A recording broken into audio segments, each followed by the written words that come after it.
रसिकिया headmaster निरोलारे छात्री मानंकु office को डाकी करुथिला असदाचरण। नमस्कार दर्शक बंधु, सूचना अनुसार पुलिस छड़ाइला हेडमास्टर प्रेमभूत पाठ बाहानारे ऑफिस भीतर को डाकुथिले। निरोलारे समय और सुजोग देखि एहार फायदा मध्य उठाउथिले। तेबे एपरि किछि संगीन अभियोग मयूरभंज जिला तेलकोई ब्लॉक डिमिरिया उच्च प्राथमिक विद्यालय हेडमास्टर नाम रे आसीछि।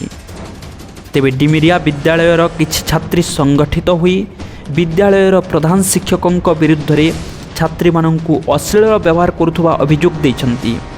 तेबे सूचना मुताबिक शिक्षक हेउछन्ति प्रत्येकटी छात्र और छात्रींकर गुरु, पिलामानंकर उपयुक्त मार्गदर्शक। तेबे शिक्षक मानंकर उत्तम आचरण रे ही पिला माने प्रेरित होई आगकु बढ़िबार शिक्षा पाई पारंती।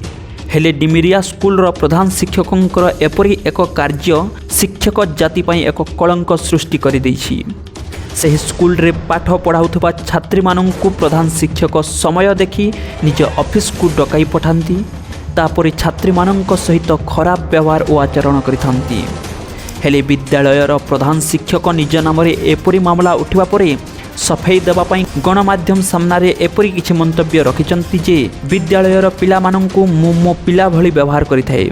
एहा सब जहा मध्य होईछि एहा मो नाम एक मिथ्या अभियोग करा जाईछि।